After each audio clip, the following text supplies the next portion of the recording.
Bonjour à tous et du coup bienvenue dans ces webinaires de l'ARC Normandie qui visent à accompagner les particuliers à des réflexions sur les changements de mode de consommation, les changements de mode de construction et comment justement avoir des bâtiments qui stockent du carbone plutôt que des bâtiments qui en émettent ou qui consomment trop. Juste pour vous présenter en 2 secondes l'ARC Normandie, l'ARP est une association du coup de promotion d'éco-construction. On intervient pour les professionnels. Donc notre rôle est vraiment de les mettre en avant par rapport à leurs compétences en éco-construction et à les référencer via un outil de cartographie en ligne qui permet à chacun qui cherche un professionnel particulier de pouvoir solliciter tel ou tel professionnel plus proche de chez lui en fonction de critères. Pour les particuliers, on essaye d'apporter de la sensibilisation et de l'information. Et pour les institutions, collectivités et autres, on accompagnera en ayant des solutions d'expertise d'écomatériaux afin d'aider à intégrer les matériaux biosourcés dans leurs projets de rénovation ou de construction. Aujourd'hui, on a la chance de recevoir Michel Frémont, qui est le fondateur de la SKIC ID. Donc la SKIC ID, c'est un bureau d'études qui accompagne les professionnels et les particuliers aussi, bien sûr, sur toutes les questions d'énergie. Mais peut-être que Michel, tu voudras te présenter un peu plus à fond. Donc, l'idée, la SCIC, c'est Société coopérative d'intérêt collectif. Donc, on est dans ce qu'on appelle l'économie sociale et solidaire. Et à ce jour, on est 9 ingénieurs et techniciens qui sont sur la SIC pour travailler sur à la fois les énergies renouvelables, surtout au niveau études, et sur les maîtrises de l'énergie. Et on travaille aussi dans le cadre du chèque énergie Normandie, puisqu'on est même le bureau d'études qui faisons le plus de chèques d'audit pour les particuliers. Donc, vous voyez, on travaille sur la bioconception, la démarche HQE, enfin, quand c'était un peu la mode, maintenant ça l'est moins, et surtout ce qui est renouvelable, c'est le sujet d'aujourd'hui. Dont le petit éolien dont je ne parlerai pas, mais qui est un sujet passionnant. J'ai une petite éolienne chez moi. Pour vous dire, je suis propriétaire depuis 93 donc d'une installation solaire photovoltaïque. Vous voyez, avec des panneaux que je vais racheter d'occasion, fabriqués à Caen chez Photowatt dans les années 80, c'est vous dire. Donc ça fonctionne depuis et je suis autonome en énergie électrique, avec bien sûr une chaudière bois, plus des chauffe-eau solaires thermiques couplés à cette chaudière. Voilà. Donc 2 mots rapides pour dire que sur Terre on est mal parti, puisque pour l'instant on se shoot encore à 80% d'énergie fossile et fissile, ce qui est difficile, et on a en gros 20% d'énergie renouvelable, essentiellement du bois et de l'hydraulique, en gros sur Terre. Donc juste un mot important pour comprendre avant d'attaquer les renouvelables clairement. On parle beaucoup d'énergie primaire et finale, c'est très primaire l'énergie. Pour l'exemple de l'électricité est le pire, pourquoi? Parce que ça doit être des belles centrales nucléaires avec marche arrière. C'est néanmoins très rustique comme système, c'est-à-dire on fait bouillir de l'eau pour faire de la vapeur. Cette vapeur fait tourner mécaniquement un alternateur qui lui-même va sortir de l'électricité. Donc on a 100% d'énergie, que ce soit de l'uranium, du charbon ou du pétrole, et à la sortie, on récupère 33% d'électricité. Ouais, c'est pas terrible. Donc on fait de l'eau chaude pour faire un peu d'électricité. Après, on a ce qu'on appelle les pertes joules, les pertes lignes qui se font dans le réseau. Ce qui fait que chez vous, si vous avez en plus une jolie lampe à incandescence qui, heureusement, ou halogène, qui sont enfin exterminées, on a un rendement qui est assez nul, puisque vous voyez, 95% de l'énergie de la lampe historique est de la chaleur. Donc, résultat, pour vous éclairer, sur 100% d'énergie, on est à 1,4% d'usage réel de lumière. Donc, c'est vous dire que c'est pas terrible. Donc, encore une fois, c'est pour ça que le chauffage électrique, moralement, est un peu paradoxal, on dépense de l'énergie thermique pour faire de l'électricité, une énergie noble, pour le redégrader en chaleur. Donc, c'est pas très malin. Donc là, une petite image sympathique pour vous montrer qu'on est sur le haut de la vague. Donc, on va que redescendre. Et qu'est-ce qu'on peut voir? C'est qu'avant, historiquement, on avait du bois, de l'hydraulique, du vent et du soleil, et que dans 2100, on n'aura plus que ça de toute façon. Donc autant s'y préparer. Ici, c'est pour vous montrer justement énergie primaire et finale. Vous voyez que le pétrole, on a à gauche, c'est ce qui arrive en pétrole en France, et à droite, c'est ce qui est consommé dans le pays. Donc en rouge, en montant, là, c'est les pertes. Vous voyez qu'en bleu, c'est l'électricité. Vous voyez, les pertes, elles sont colossales.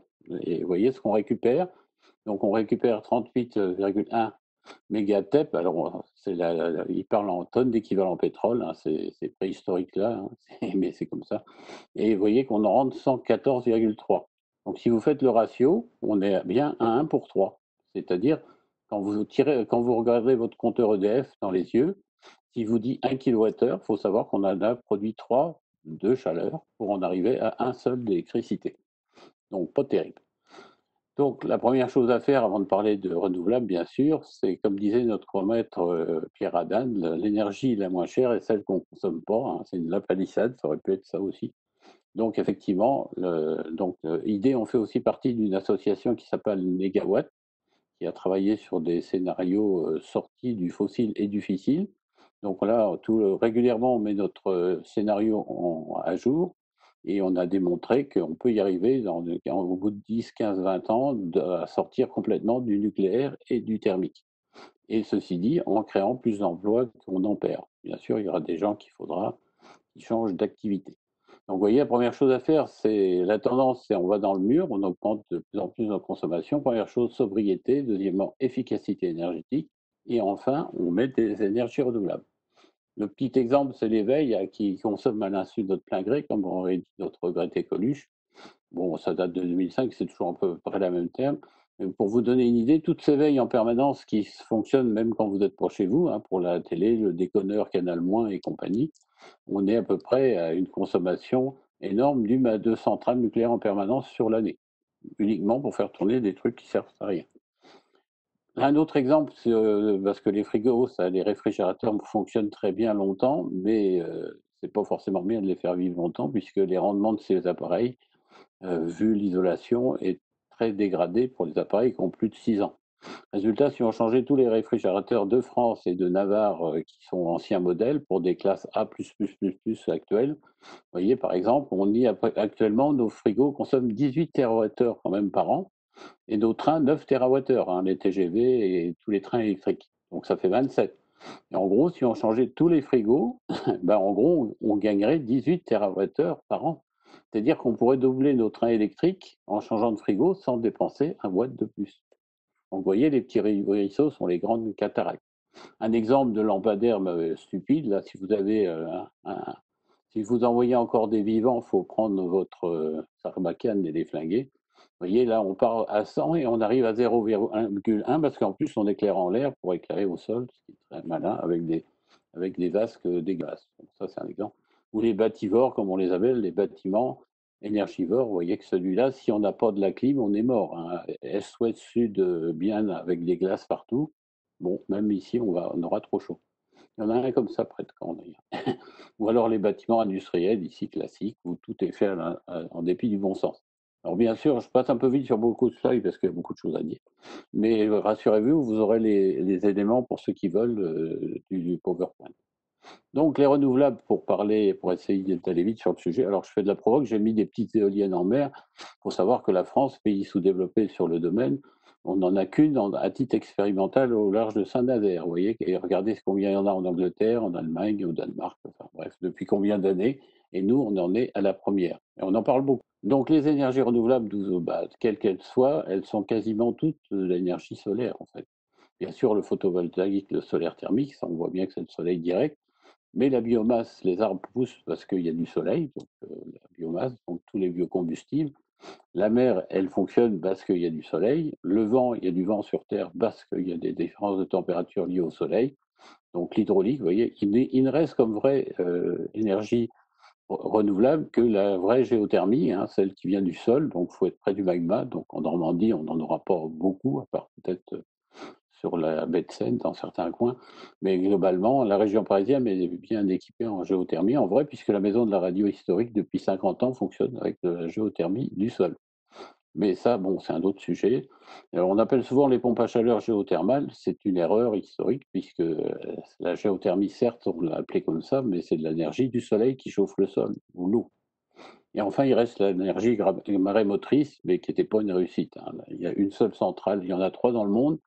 La plus grosse, c'était en France, en Bretagne, hein, et c'est pas une réussite. Donc en France, l'énergie, la part de chaque renouvelable, ça date de 2016, mais on n'est pas beaucoup mieux, hein.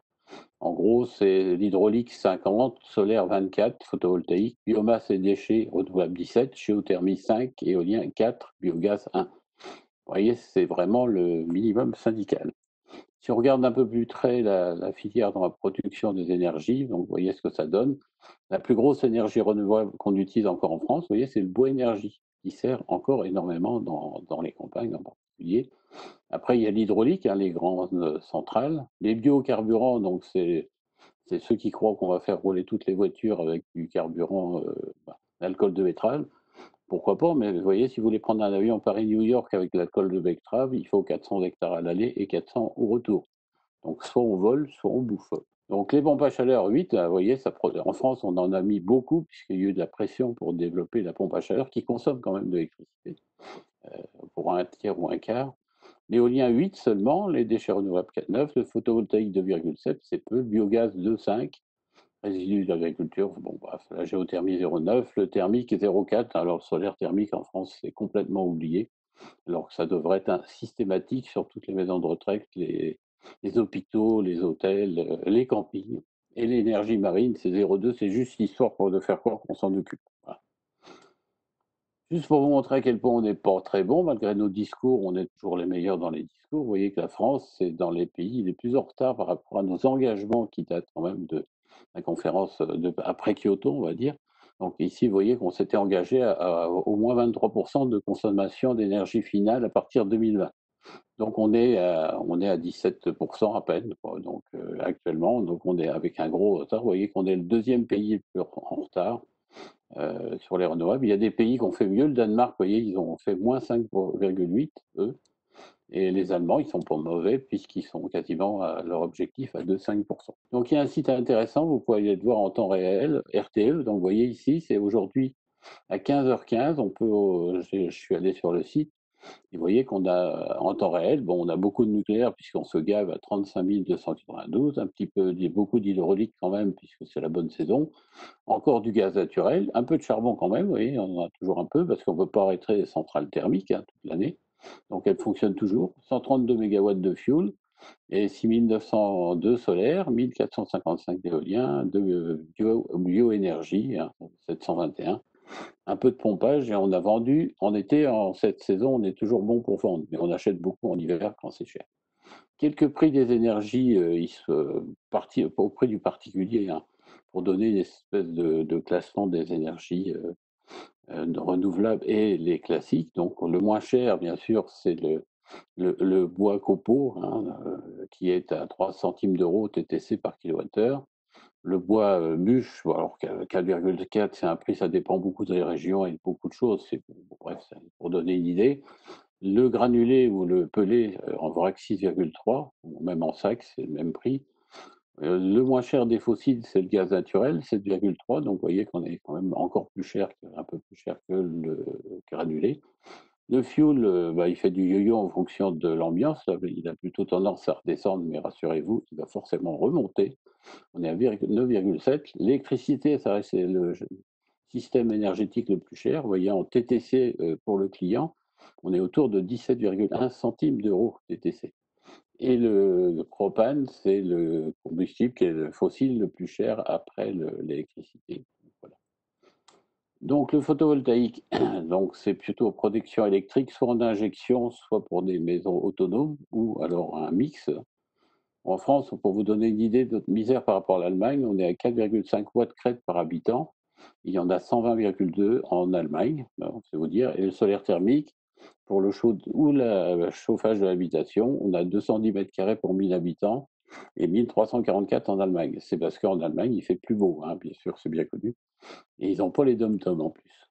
Donc le solaire thermique, alors c'est marqué photovoltaïque, il y a eu un bug. Donc c'est l'eau chaude sanitaire, éventuellement, en préparation pour le neuf ou l'ancien, hein. Moi j'ai un chauffe-eau solaire depuis 18 ans, il y a un taux de panne zéro, fonctionnement super. L'été, quand ma chaudière ne fonctionne plus, puisque j'en ai plus besoin pour chauffer la maison, une chaudière au bois pelé qui est en complément, à ce moment-là, le solaire thermique me suffit. Donc ça veut dire que ça me permet d'arrêter totalement la chaudière. Donc ça fonctionne bien, tout simple, un ballon avec un serpentin, un petit circulateur. Alors, on peut avoir des ballons dans les pays où ils gèlent pas, où le ballon est au-dessus du capteur, mais chez nous, il faut éviter car il gèle. Pour vous dire que le soleil, c'est quand même un copain sympa, parce que vous voyez ce qu'il nous donne comme énergie tous les ans. Il remet à zéro le compteur et il nous fournit à peu près 11 250 fois ce que l'humanité consomme en énergie totale, tout confondu. Et vous voyez, le monde, c'est le petit carré bleu. Tous les ans, on boulotte le petit carré bleu qui est là. Donc on consomme un petit bout du carré noir qui est du charbon, qui c'est celui qui reste le plus, hélas, c'est le plus polluant, suivi du pétrole en vert qui reste le plus, et le gaz, parce que le gaz part aussi, et l'uranium, bien sûr. Bon, bah, de toute façon, l'uranium, c'est pareil, vu qu'il y a plus de centrales nucléaires qui s'arrêtent dans le monde en ce moment, pas en France, bien sûr, ça a tendance à avoir des stocks qui perdurent. Le solaire thermique, bien sûr, on peut faire l'eau chaude sanitaire classique, c'est souvent que ça qu'on fait, mais on fait aussi un système mixte de chauffage, je vais le présenter après. C'est potentiellement intéressant, mais pour ceux qui veulent des piscines chez nous, bah, ça peut être bien de chauffer l'eau avec du solaire plutôt que de mettre de l'électricité pour chauffer de l'eau, hein, ça c'est important.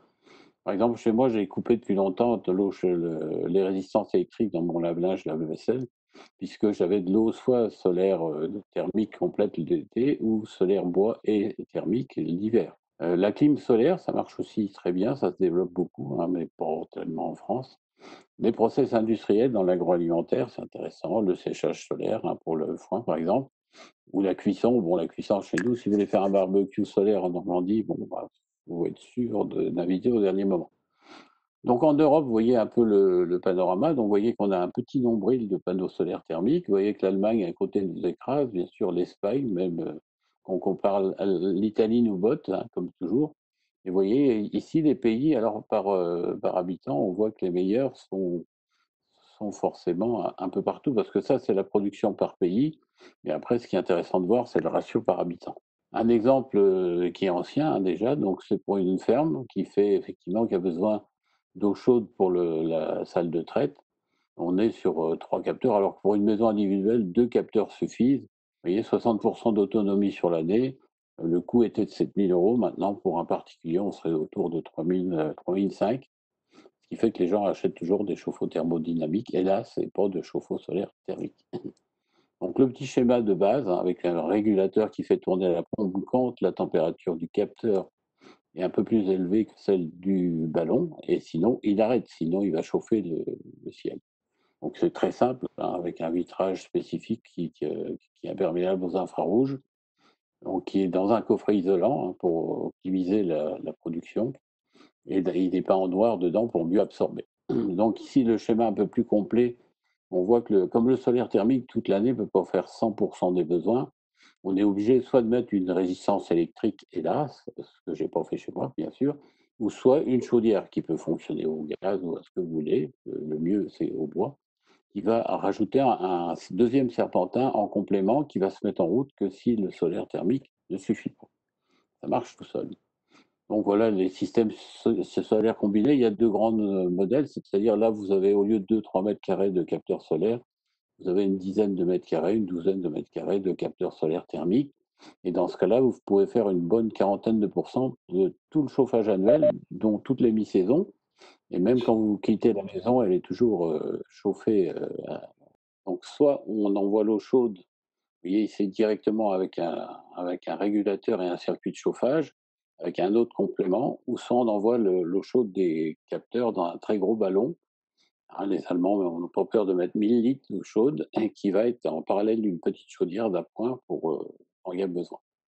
Donc ça marche très bien, hein, mais bon, forcément, comme on ne fait que 40% du chauffage annuel, il faudra un complément énergétique. Donc juste pour montrer un capteur plan, vous voyez en gros comment c'est fait, c'est tout simple, hein. C'est une plaque de verre, une tôle noire en cuivre avec des tuyaux dessous qui font circuler l'eau, et voilà, et c'est isolé de façon à optimiser la production. Alors, il existe des capteurs sous vide qui sont plus chers, hélas, mais qui ont l'intérêt. Donc, l'eau ne passe pas dans les tubes, elle passe qu'en haut. Mais ces tubes, vous voyez, ils sont sous vide avec des parties en cuivre qui vont monter à très haute température et qui vont chauffer rapidement le liquide qui va passer en haut. Un peu comme une résistance instantanée.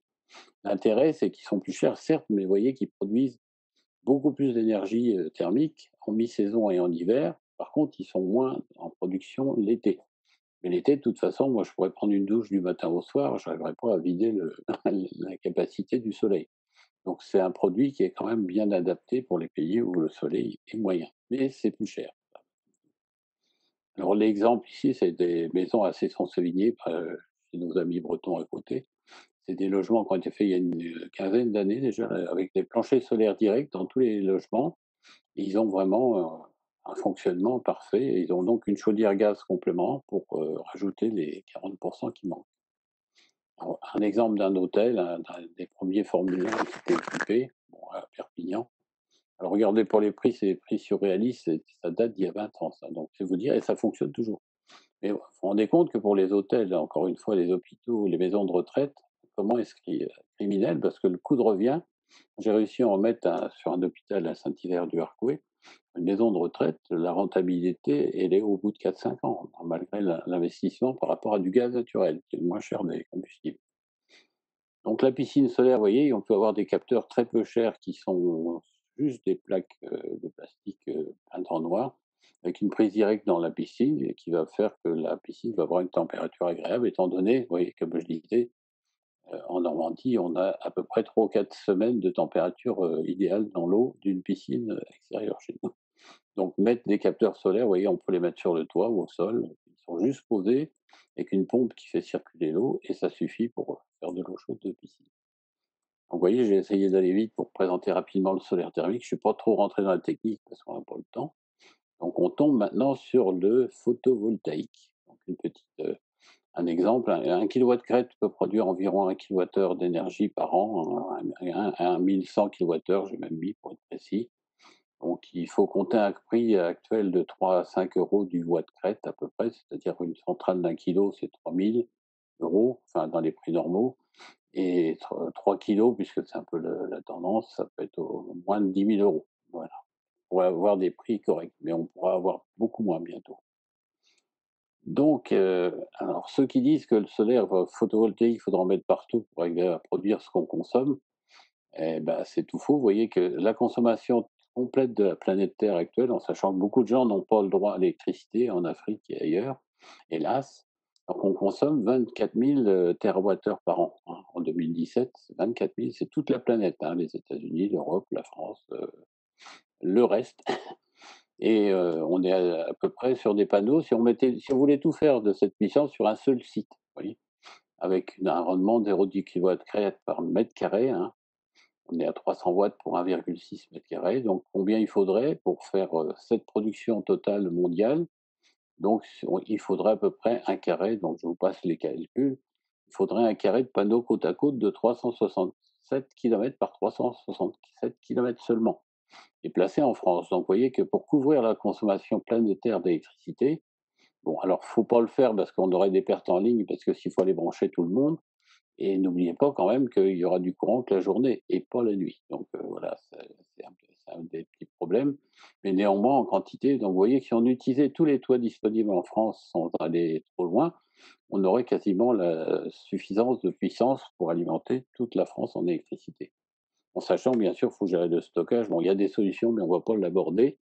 Et l'autre réalité qui fait que l'électricité photovoltaïque est de plus en plus rentable et de plus en plus vite, c'est que pendant ce temps-là, l'électricité, n'oubliez pas qu'en France, on était les moins chers d'Europe, historiquement, quasiment, parce que vous savez qu'on a fait un grand programme nucléaire payé par nos impôts et qu'on a fait un prix artificiellement bas du kilowattheure de façon à ce qu'on chauffe tous au chauffage électrique. Ce qui fait que le problème, c'est que les centrales sont arrivées en bout de vie.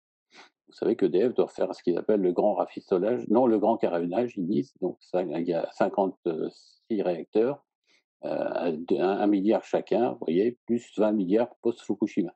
Ce qui fait que dans les années qui viennent, le prix de l'électricité, c'est la Cour des comptes qui l'annonce, devrait doubler assez rapidement. Donc, on serait enfin au prix du kilowattheure allemand, hein, par exemple.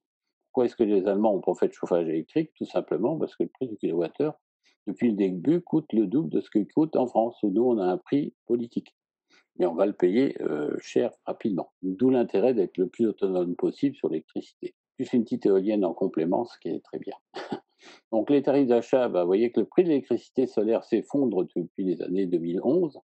voyez à quelle vitesse les prix descendent suivant les tailles des installations. Donc, vous voyez qu'on est vraiment maintenant arrivé à une vingtaine d'euros du kilowattheure. Donc, on est vraiment sur des prix intéressants et on arrive à une concurrence large du prix des 10 centimes kilowattheure EDF.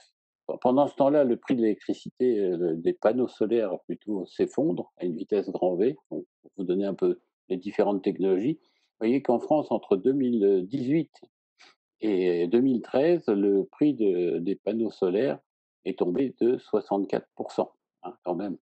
Pourquoi ça, on est un des pays qui est tombé le plus fort parce qu'on était le pays où c'est le plus cher. Actuellement, si vous achetez des panneaux solaires en France, solaire thermique ou photovoltaïque, vous le paierez 30 à 40% plus cher qu'en Allemagne, et c'est les mêmes. Donc ici, évolution de la puissance raccordée. Alors ça, c'est intéressant. Vous voyez qu'il y a eu un grand effondrement. Là, vous voyez que sur les centrales de 1 mégawatt, c'est les très grosses. 200 à 250, donc c'est pour l'industrie, quoi, on va dire, sur le tertiaire.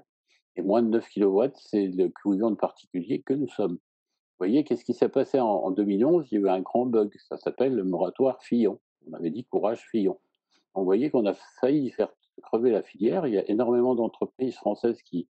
Alors, on fabriquait pas les cellules en France depuis les années photowatt, hélas, depuis les années 80, mais on faisait de l'assemblage. Et il y a eu 8 à 9 usines qui ont fait faillite suite à ce moratoire, puisque vous voyez que la production, à la pose des panneaux s'est effondrée. Pour le particulier, on est tombé à zéro quasiment. Et vous voyez qu'actuellement, en 2019, on met moins de panneaux solaires qu'on en mettait en 2010, puisqu'on on a flingué le truc. Alors la seule chose, c'est qu'avant, on voit bien que c'était les particuliers de moins de 9 kilos qui étaient ceux qui en mettaient le plus. C'était fait pour ça qu'on a fait des artisans quali ENR, quali PV. Et puis l'industrie, les grosses centrales, très peu. Et comme vous voyez qu'actuellement, c'est des grosses centrales de plus d'1 mégawatt, donc EDF, Engie, les autres, qui se servent des appels d'offres de la Creux, et là, les artisans ne peuvent pas répondre. Donc, vous voyez on favorise plutôt les grosses centrales maintenant que les particuliers. Ceci dit, avec le prix, donc vous voyez, encore une fois, c'est la même carte que tout à l'heure, mais en photovoltaïque, et la misère est encore grande. Vous voyez, il y a encore 6 ans, les Belges faisaient plus d'électricité solaire que les Français. Alors, par pays, c'est encore pire. Vous voyez que l'Allemagne, ils sont à presque 500 watts par tête d'habitant. Les Italiens à 313, les Grecs, les Luxembourgeois 220, les Tchèques, les Baltes, les Bulgares, les Danois 138 plus l'éolien, les Anglais 137, etc. Et la France, on est plus de cinquième là, contrairement au classement de production totale, mais on est au 15e rang par tête d'habitant. Cherchez l'erreur, et que la moyenne européenne est à 186,1, et nous, on produit péniblement 99,1 par tête de pipe. En France, on a un très gros parasitage sur des informations fausses sur les énergies renouvelables essentiellement, mais c'est pas un hasard. Donc, pour compenser un peu les conneries qui sont sues et apprises par beaucoup de gens, on a fait des études avec l'association ESPUL en particulier, qui est une grosse association qui est sur Lyon, qui est la référence vraiment intéressante. Donc, au bout de combien de temps l'installation PV rendra-t-elle l'énergie consommée pour sa construction? L'INES, c'est, vous savez, l'Institut national de l'énergie solaire, c'est une filiale du CEA, hélas, pardon. Vous voyez qu'ici, ils ont fait quand même l'étude pour savoir au bout de combien d'années le panneau a payé sa dette, c'est-à-dire le coût de sa construction en tant que production. Et en France, vous voyez que ça tourne au pire à 1,4 ans pour le monocristallin silicium, ou alors pour les CDTE, à peu près 0,8 à 1 an, quoi. Donc le temps de retour est assez rapide. Donc c'est plutôt une bonne chose, hein. Ici, pardon, j'étais dans les grammes de CO2 parce qu'il y a le côté carbone à gauche et je suis allé un peu vite. Et à droite, c'est le côté énergie. Donc en temps d'énergie, on est à 1,6 ans. En carbone, plutôt 1,4. Donc vous voyez que c'est très rapide. La moyenne est à 1,43. Et l'empreinte carbone, c'est 40 grammes de CO2 équivalent au kilowattheure. Donc c'est vous dire que les panneaux solaires sont vertueux en ce qui concerne leur bilan carbone. Une éolienne, pour vous donner une idée, c'est à peu près 8 mois pour qu'elle rapporte sa dette énergétique des tonnes de ferraille et de cuivre qu'il a fallu. Le bilan carbone du kilowattheure électrique, bon, alors bien sûr en France, on se vante d'avoir un coût carbone faible étant donné qu'on a 75% d'électricité nucléaire, mais bon, par contre, il y a des grammes de déchets nucléaires qu'il n'y a pas dans les autres kilowattheures européens. Donc pour faire 1 kWh d'énergie de panneaux solaires, à peu près, il faut 2 500 kWh d'énergie pour faire 1 kilowatt crête, comme on dit. Donc le bilan carbone dépend du pays où il est fabriqué et du pays où il est consommé. Par exemple, en France, avec notre bilan carbone qui est très bon, on est à 0,09 kg de CO2 par kilowattheure d'électricité, en moyenne annuelle. Les Chinois, qui sont pas bons encore, même si c'est le pays qui installe le plus de panneaux solaires et d'éoliennes maintenant, ils sont à 0,79 kg de CO2. Donc si vous pouviez fabriquer 1 kWh de panneaux en France et les installer en Chine, ce serait le bonheur. Parce que le temps de retour, vous voyez, il serait de 2,4 mois, vu qu'on le fabriquerait avec peu de carbone en France, et on le mettrait dans un pays qui a 1 kWh qui consomme beaucoup de carbone. C'est le bonheur. Bon, dans la réalité, elle est bien ailleurs, comme vous le savez. 90% des panneaux maintenant dans le monde sont chinois. Bon, donc c'est vous dire que c'est plutôt dans l'autre sens. Et là, le temps de retour est à 22 ans. Ceci dit, faites gaffe, les Chinois sont très pragmatiques et pas cons. Donc, qu'est-ce que font les usines chinoises de panneaux solaires? Bah, ils mettent des panneaux sur le toit de l'usine. Résultat, maintenant, ils garantissent des panneaux solaires avec un coût carbone qui est encore moins élevé que le coût carbone français. Et ce qui est réel, puisque ils produisent leur électricité pour eux-mêmes, ce qui est pas con parce qu'ils ont des panneaux à des bons prix. Donc, si on compare vite fait les pays, effectivement, le meilleur pays d'Europe, c'est la Suède, mais ils n'ont pas de mérite. Hein, ils ont de l'énergie sous le sol. Bon, la France, on est les meilleurs forcément grâce ou à cause du nucléaire. Les Finlandais, les Belges, vous voyez qu'ici la moyenne européenne est à 0,46, donc un peu plus les Espagnols, les Italiens, les Allemands 0,6, mais vous voyez que c'est pas aussi énorme. Les pires étant les Luxembourgeois, petit pays, mais il n'y a que 2 centrales thermiques, hélas, et les riches et de merde. États-Unis, vous voyez qu'on est à 0,56, bon, avec des États qui sont très performants comme la Californie. Le Canada, 0,18, ils n'ont pas de mérite, ils ont Hydro-Québec. La Chine, 0,79, donc vous voyez, ça vous donne une idée. On rappelle, c'est l'ADEME d'ailleurs qui a fait une estimation du coût CO2. Hein. En fait, on est à 0,18 kg de CO2 par kilowattheure pour le chauffage électrique. Pourquoi? Parce que l'hiver, à cause du chauffage électrique, on a des pointes de consommation énormes. Et à cause du chauffage électrique, on met en route des centrales thermiques, fioul, charbon, etc., gaz. C'est pour ça qu'on les garde. Et du coup, ce coût-là, il se colore de CO2. Donc, ça veut dire que les gens qui disent mon chauffage électrique ne consomme pas de CO2, bah, c'est faux. C'est à cause de leur chauffage qu'on est obligé de consommer du CO2. Le paradoxe français. Un paradoxe sale. Ils sont rarement propres, les paradoxes. Juste un petit mot, mais vous le direz à tête reposée, hein, c'est pour vous dire que les panneaux solaires, comme on entend souvent dire qu'ils ne se recyclent pas, c'est une grosse connerie. Et de même qu'on va épuiser le silicium sur Terre. Alors, il faut savoir que le silicium sur Terre, c'est la deuxième, c'est ce qui existe en numéro 2 après l'oxygène. Donc, c'est vous dire que, et qu'en plus, le silicium est en grande quantité, et combien on en utilise pour le béton et le reste, hein, et combien on en utilise pour les silicones. On n'en parle pas beaucoup, mais c'est vraiment ça. Donc, vous voyez, PV cycle, vous voyez que, en gros, les panneaux silicium se recyclent à 94% au minimum. Et il y a une usine qui a été mise en place dans le sud de la France, parce qu'il y a plus de panneaux dans le sud que dans le nord, et qui permet que c'est recyclé et c'est organisé dans toute la France. Hein. Vous pouvez, par commune, il y a des gens qui reçoivent les panneaux et qui, quand ils ont un container, l'envoient à l'usine de recyclage. Donc PVXIC, c'est organisé et c'est même rentable puisque le prix des matières issues des panneaux solaires rapporte plus que de les recycler. Donc l'analyse de cycle de vie du photovoltaïque, hein, l'ACV, donc il est très bon, bah, ça rentre avec, quand on regarde les parts de ressources primaires consommées, l'empreinte carbone, la fabrication d'énergie non renouvelable consommée pour sa fabrication, ce qu'il produit pendant toute sa durée de vie. Donc c'est compliqué suivant d'où vient le panneau, quel pays l'utilise, etc., comme on l'a vu. Mais globalement, c'est un cercle vertueux. Pourquoi? Parce que, par exemple, les cellules, il y a 6 ans, elles étaient encore 3 mm d'épaisseur. Vous me direz 3 mm, vous voyez, ça fait pas beaucoup de quantité de silicium par cellule. Maintenant, elles sont passées à 2 sur les mêmes. Donc, c'est les quantités, les rendements s'améliorent de jour en jour. Donc, les choses avancent bien. Le seul truc chiant et compliqué, surtout en France, bien sûr, c'est le côté administratif. Hein. Donc, je vous conseille d'aller sur le site Photovoltaïque Info, qui est fait par l'association ESPUL, dont je vous ai parlé. Hein, Donc en 93, moi je faisais partie des gens qui a eu la chance de mettre en place l'association Phébus à l'époque, hein. On avait obtenu des fonds européens pour avoir un premier financement. Donc on a eu 21 centrales installées en 93, dont la mienne qui fonctionne toujours. Donc dans mon jardin, j'ai des panneaux qui ont plus de 40 ans. Donc pour ceux qui disent que les panneaux solaires, ça dure pas longtemps, et l'onduleur que j'ai installé à l'époque, il était américain parce qu'en France, on n'en faisait pas ni en Europe. Et il fonctionne toujours depuis 1993. Il marche jour et nuit et il est en parallèle sur des batteries. Donc c'est vous dire que fiabilité, quand on n'achète pas de la merde, et il y en a, et ben ça marche bien. Il faut un peu connaître pour éviter de se faire avoir. Alors je vous donne justement, alors actuellement en France, il y a deux solutions avec vos panneaux. Soit vous êtes autonome et vous ne demandez rien à personne, donc ça on peut toujours le faire, et on se coupe d'EDF. C'est des sites dits isolés.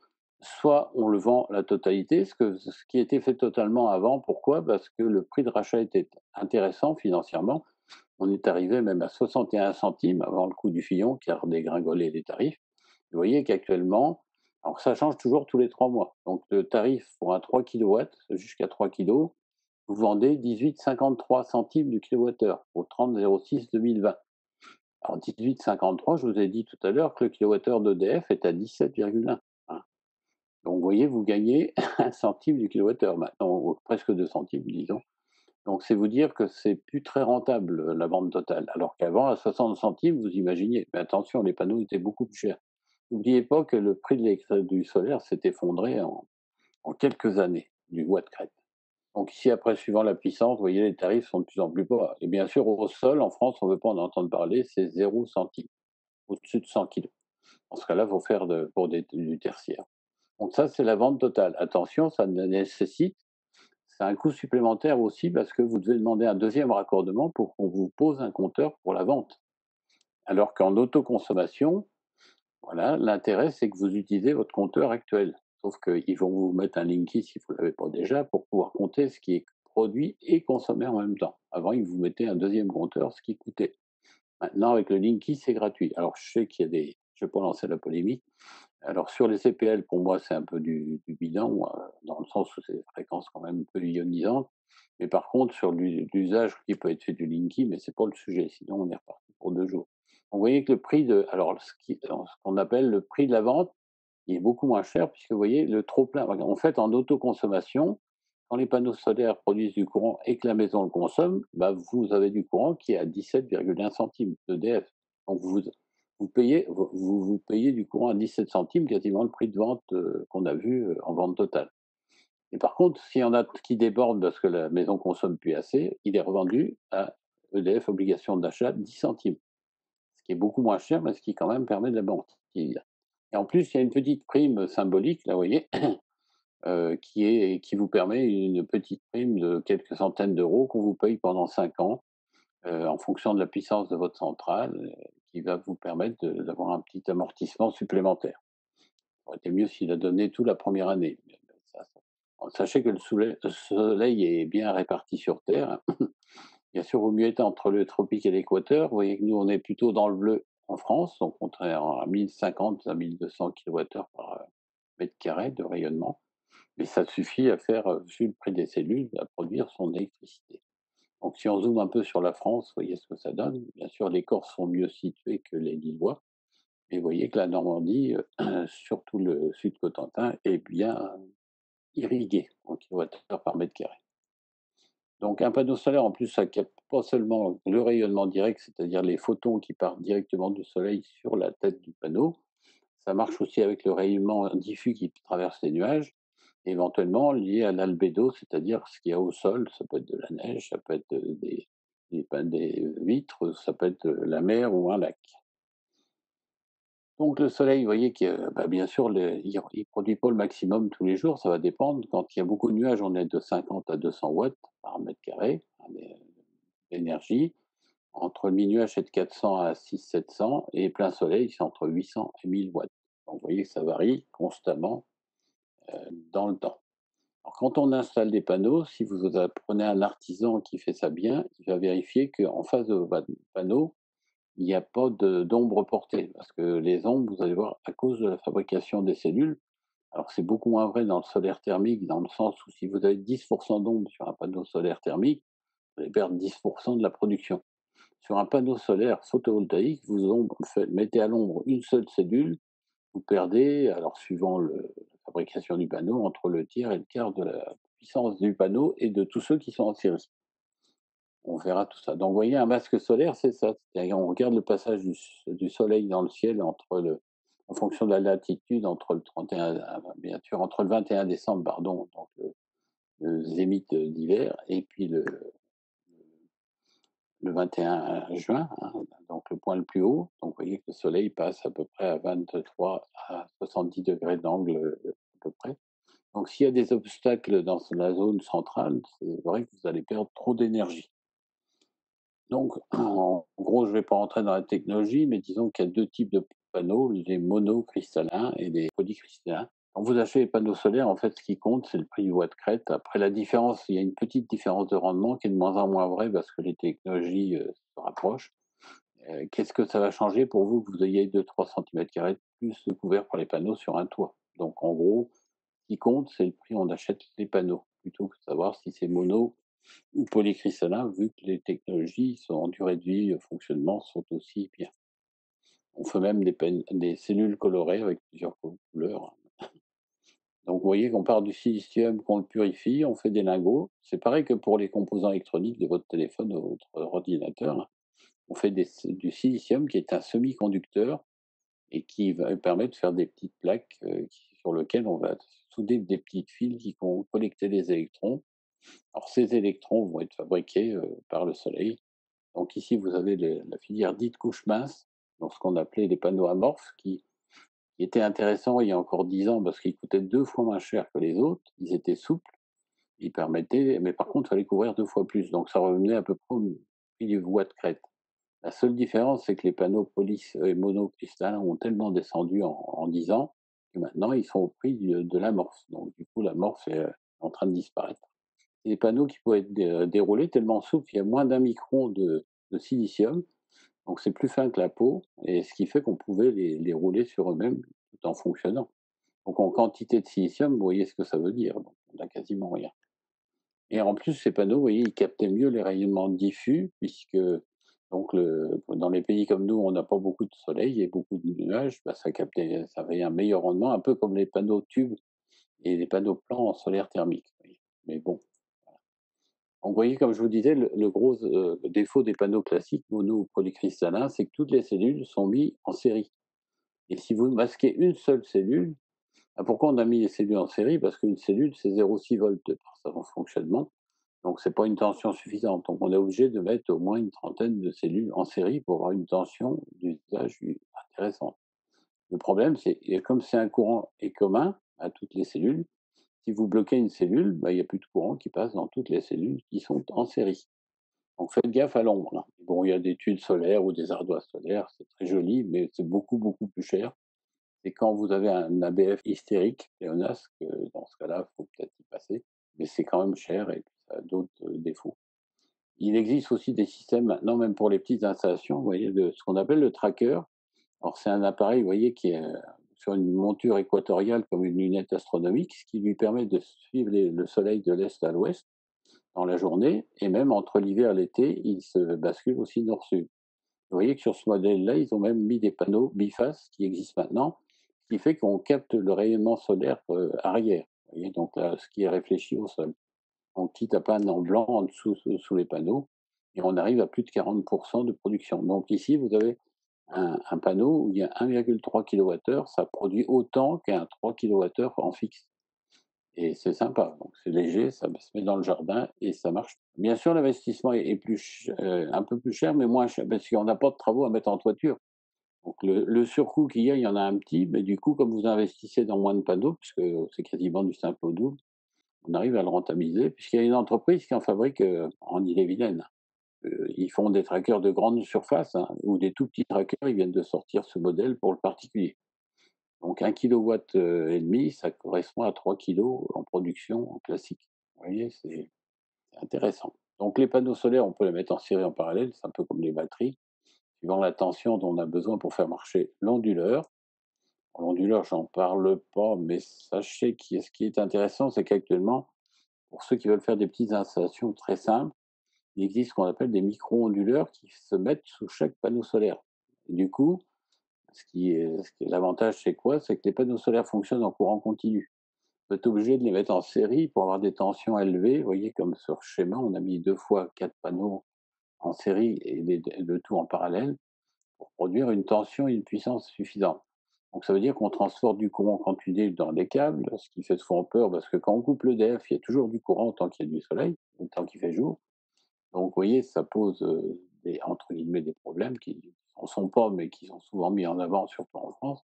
Donc ce qu'on peut faire, c'est sous chaque panneau, on va mettre un appareil directement sur les deux petits fils plus et moins, qui va être un micro-onduleur, qui lui va tout passer en 220 tout de suite. Et en fait, sous les panneaux, vous avez une distribution qui se raccorde les uns aux autres, ce qui fait que vous redescendez avec du 200 volts classique qu'on a dans la maison. Et vous voyez que ces petits systèmes, avec des coûts qui sont de l'ordre de 80 € le panneau, donc ce qui fait que du coup, il n'y a plus de câblage spécifique, il n'y a plus d'onduleur spécifique, enfin, ça a aussi des avantages.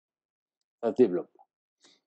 Dans les applications, bien sûr, historiquement, c'était le pompage, et cetera, ou les applications dans site isolé, hein, avec des convertisseurs, ou maintenant on fait même des pompes courant continu qui ne nécessitent plus de convertisseur.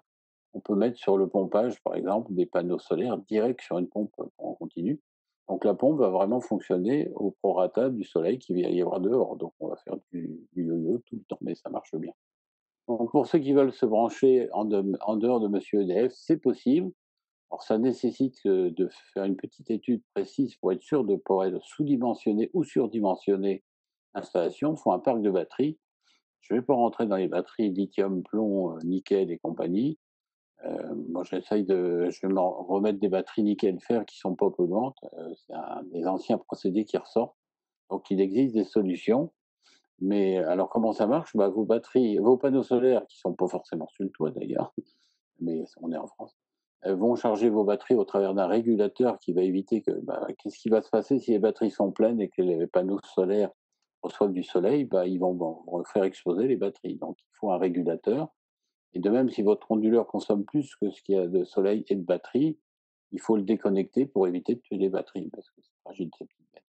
Et après, on a un réseau 220 qui alimente de vos appareils, sur lequel il peut y avoir un groupe qui fait charger ponctuellement, que des fois, il vaut mieux avoir un groupe qui marche une dizaine d'heures par an que d'investir.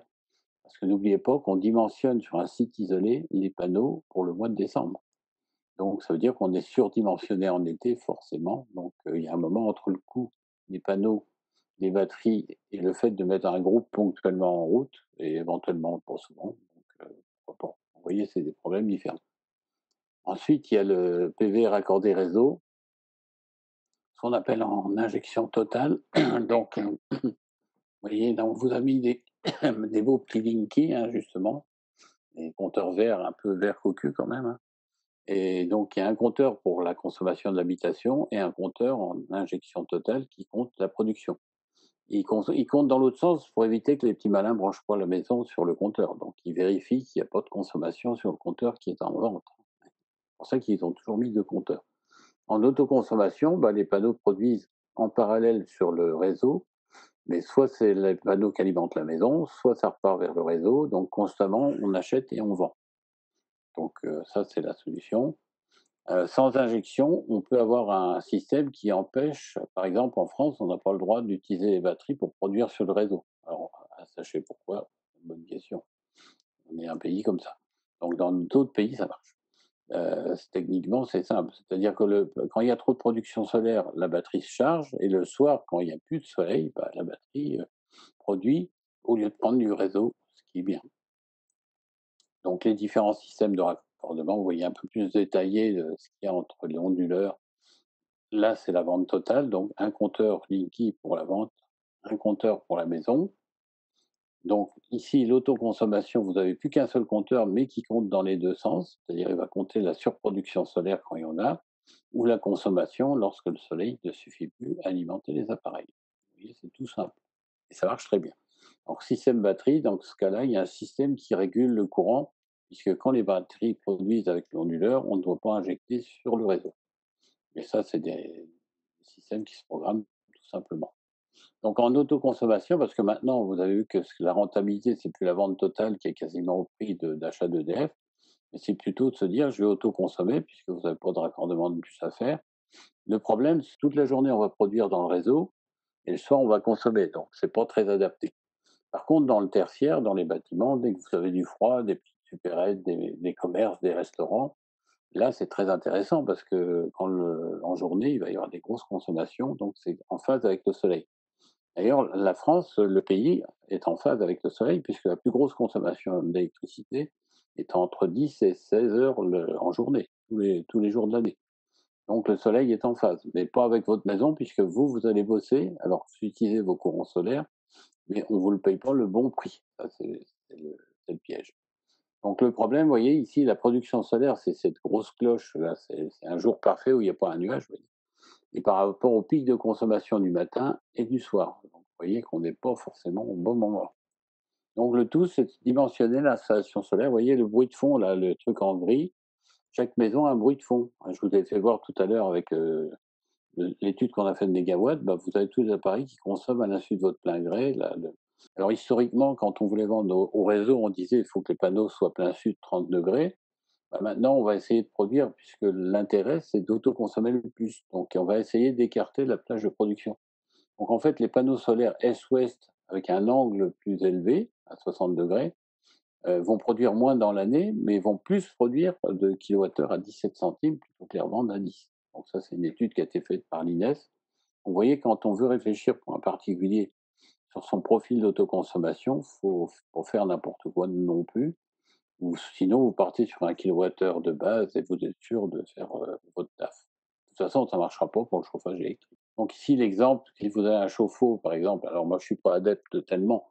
Sur le principe, certes, si vous avez un chauffe-eau électrique, hélas, mais moi je l'ai supprimé, donc j'en ai plus.